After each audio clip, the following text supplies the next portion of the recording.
titled this, How Much Do I Need to Retire? That was what we were thinking about, what we were hoping it might be. But here's the thing. We talk to people all the time, and they never have retire in their vocabulary. It's not in mine either. Well, some people do, but more and more people aren't using the word retire. They're using a different word. Yeah, they're looking for financial freedom. They want to find out, how can I do what I want, when I want, how I want, and then do some vacations and have somebody else making the money for me or different things.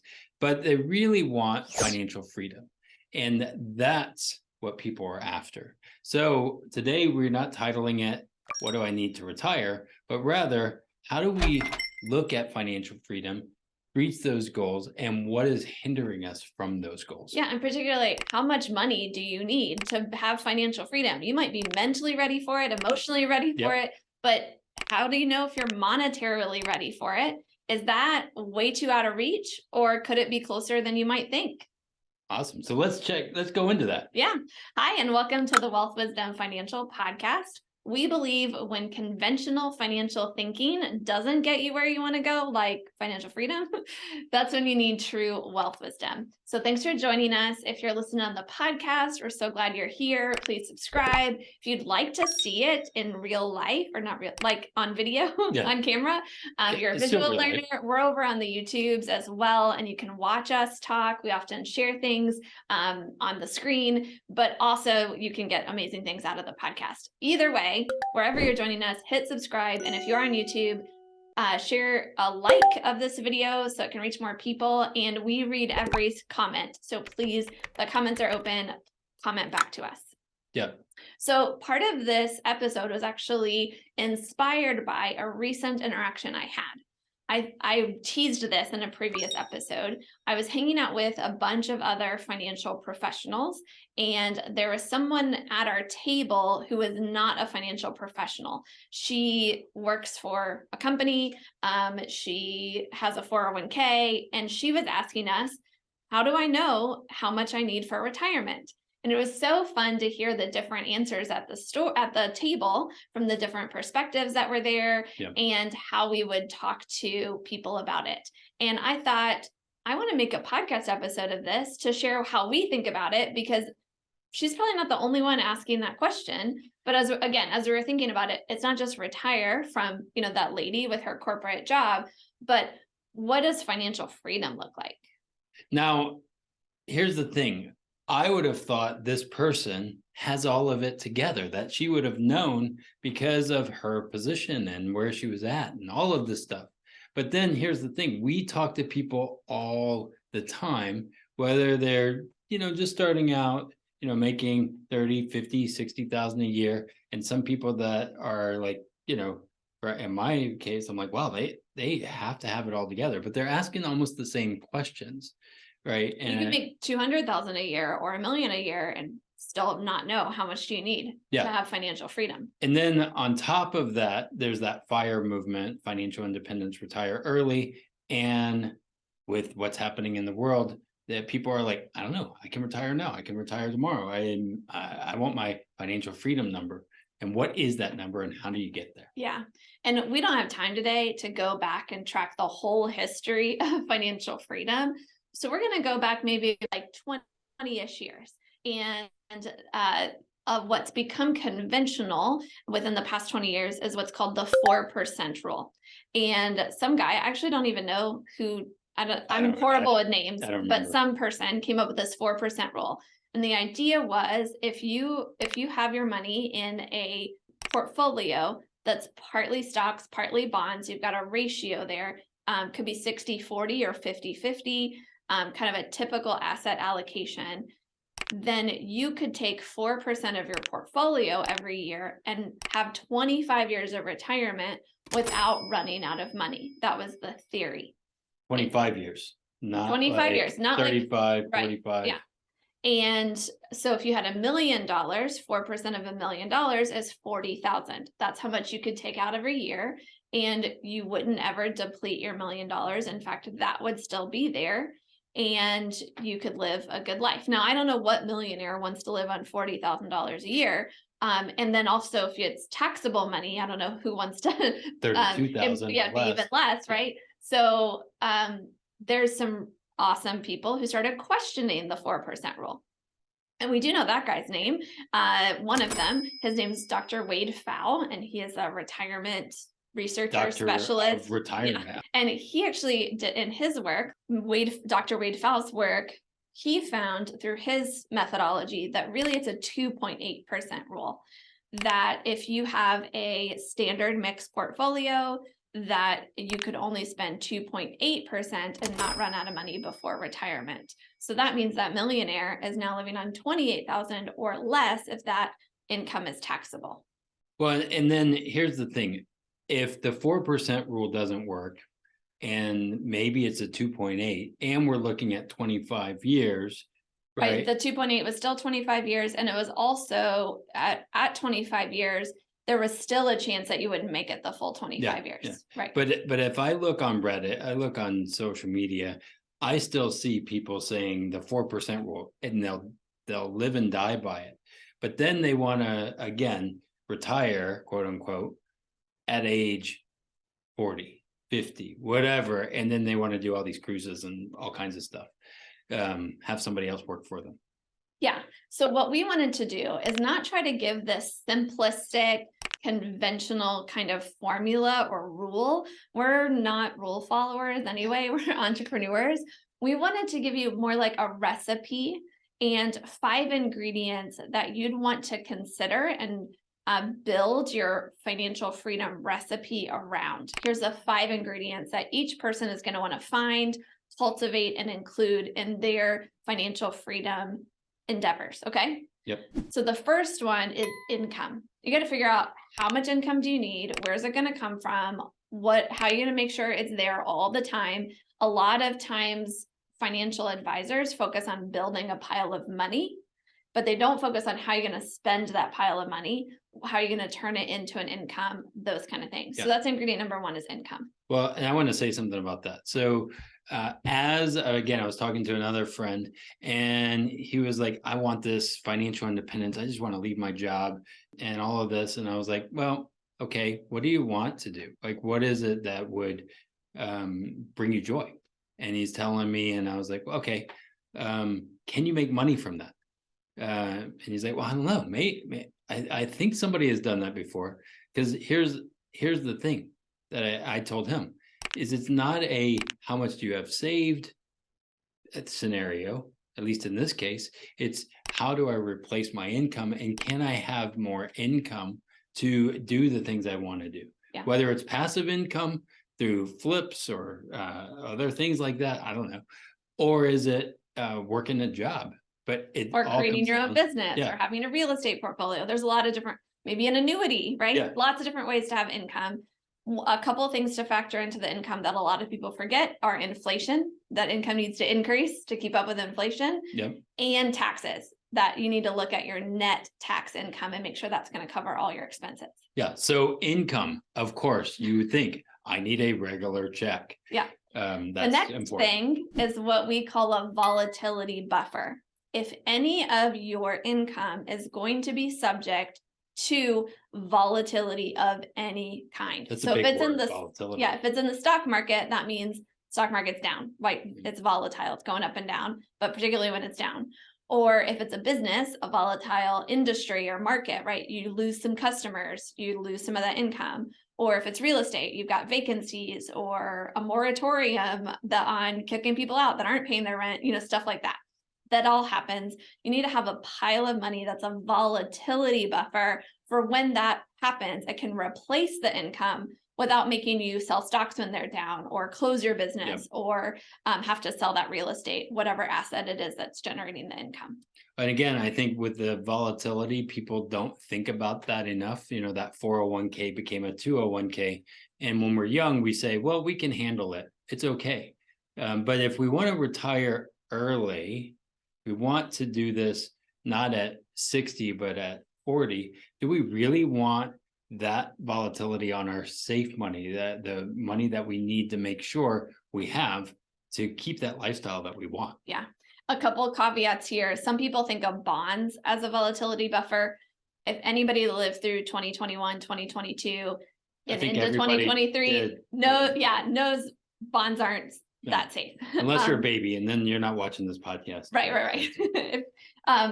Or maybe you are our son. Yeah. Anyway, so that's one. And then the second one, if some of your income is more stable, it's coming from something like an annuity where it can't go down, maybe not a volatile annuity, but a safe, fixed indexed annuity, something like that, then you can count on it. Maybe you need less or more volatility buffer. These are where these are ingredients that you're going to bring together. You might have more or less of different kinds. Okay. Yeah. And if you want to talk about that with us, again, schedule a call. Love to talk about that alongside the other concepts that we do. Yeah. Number 3 is what are called sinking funds.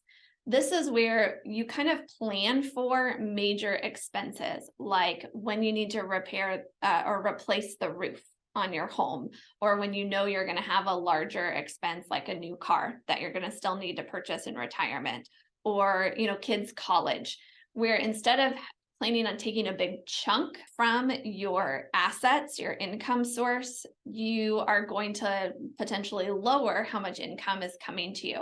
So what you can do is spread those large expenses over many months so that you're taking money out, setting it aside for those larger expenses as they come. In You Need a Budget speak, that is embracing your true expenses. You're including some of those larger things, and you're creating those sinking funds so that you don't have to sell an asset all at once. Speaking of new cars, our son did say recently that he wants to get one at some point, and he wants to have one like mine. So we need to start saving for that sinking fund, that car. Or he needs to. Yeah, he needs to. But he's only 5, so we got plenty of time. Yeah, and he can save for it. Okay, the next thing is that not every large expense can be planned for. So the 4th ingredient would be a just-in-case funds. Now, these are funds that you keep in a safe place where they can grow but stay safe, and you can use them for the holy crap moments. when they happen. And particularly large medical expenses. You don't know when those are going to hit. Hopefully, they're never going to hit, but they could very well hit, and they're often more likely to hit the older you get, right? Yeah. And so you want to have, this is an extra buffer, an extra cushion, we like to call just in case funds, for when something like that happens. And again, medical expenses are one of the things that causes people to have bankruptcy, to be in poverty in retirement. This is a big deal, but it could be other things other than just medical expenses. Now, I want to speak to the young people here on this. Now, oftentimes, we don't think it's going to be us. And here's the thing. I talk to the older people and they're like, man, I can't believe it. I'm trying to solve something. And again, they're in their 70s and 80s trying to figure out, how do I protect this and do this? Now, setting up that fund or ability to have that oh crap moment is really important, because things do happen, like floods, or I don't know, we've had those things, right? It will happen in your life. It's not a question of if, it's a question of when. And to start that early is really important. Don't wait until it's too late and then come reach out to somebody and say, can you help me? And I'm like, no, I can't. Yeah. So it could be, you look at all the deductibles for all the different kinds of insurance you have: homeowners, car insurance, medical, maybe your maximum out-of-pocket limit on your medical, and you at least save that as a minimum, and then add on top of that in case you need something like long-term care that isn't going to be covered by health insurance or Medicare, stuff like that. And none of us think we're going to need that, but that's sometimes a reality. Yeah. And then finally, the 5th ingredient would be how you cover your final affairs. Death is expensive. So it's at minimum covering last medical cost, covering, a funeral or a cremation or an alternative thing that you might do during that time. Whatever it is, covering those final affairs. And it could also be potentially legacy. Lots of folks want to leave a legacy to either their family, a charity that they care about, their own community, something like that. You want to keep that in mind, because that sense of purpose, and that sense of living for more than just yourself, even when you have your own financial freedom, can give you lots of joy and happiness in retirement or in your financial freedom years. Now, I want to speak to the husbands here on this, because again, I see this all the time, and the guys are like, well, I'm going to be dead. Doesn't matter, whatever happens. And I'm like, you're married. Shouldn't you make sure that minimally your wife isn't in a really bad place? Not only did they lose you, but now They maybe lost 2/3 of their income, Yeah. or and all of the things. And now they're going to have to live with their kids because husband didn't take care of his wife. And he's like, well, sucks for her. or vice versa, you know. if the wife is the primary breadwinner. Yeah. So what I'm saying is love your wives. That's in the Bible. I don't know. And think about that of what would happen if I'm gone. How can I protect her and let her still have financial independence? Because this is where we started at. How do we have financial freedom? Right. It's not just about you. Yeah. Have financial freedom for you and continue it so that way your wife doesn't have to go work at Walmart. And you could take what Brandon just said and apply that to anybody who you love and care about and maybe dependent on the financial decisions you're making today. Yeah, I am, I guess, passionate about this because again, we take care of somebody. And my but dad also he did a lot of good things. Yeah. But I see this all the time as I work with countless people in building their foundations. I want to talk to those who are feeling overwhelmed right now. This is a lot. You might be like, how do I solve for the first ingredient, let alone all 5 of these? This seems really overwhelming. I want you to take a deep breath with me. Okay. Financial freedom isn't built overnight. Rome wasn't built in a day. You know, whatever dreams, goals that you have for your money, they're going to take time. Financial freedom is built methodically, intentionally, over time, making good decisions. So don't feel like you have to do all this at once, but think, what is the small micro adjustment I can make today to move one of these ingredients forward? Not all 5, but one of them. What's a small shift I can make? And then when can I come back to this and look for my next shift? It could be next month, it could be next quarter, it could be next year. And kind of repeat that process. Maybe come back and listen to this episode over and over again and make tiny shifts on those 5 ingredients over time. That's how you build the income, the volatility buffer, the sinking funds, the what if funds, and the funds to cover your final expenses and leave a legacy. Yeah, and if you want to do that with a community, that's why we built the community there. So go to wealthwisdomfp.com/community, I believe. Yeah. And you can go there and be a part of a group of people that are helping you do that, right? And helping you with the 1% adjustments, the percentages and all the little things. Yeah. And so the 6th ingredient, if there were a 6th ingredient, would be other people. And that can be a community. It can also be a financial ally who gets your uniqueness and gets this idea that you need to have a unique plan for all these things and bringing these ingredients together in a unique way, not just in a Monte Carlo simulation or something like that, but really like carefully crafted. So if you've been looking for someone who gets that idea that you want to craft this, not just have a computer do everything for you, and also you want to carefully hone it for your unique risk profile, so you're not taking unnecessary risk, and incorporating all 5 of these ingredients, not just income and that kind of thing, then we'd love to talk to you, see if we're the good financial allies for you to fit with that. You can schedule a 15-minute call to ask your questions, get feedback, those kind of things. It's at wealthwisdomfp.com/call. Again, that's wealthwisdomfp.com/call. We'll have that link in the show notes. So now, I was just going to say, we did not use the vibe board here today because here's the thing, financial independence and all of that is very unique to you, right? So even have a piece of paper, do I want $1 million, divide that by 60. I don't know, whatever it is.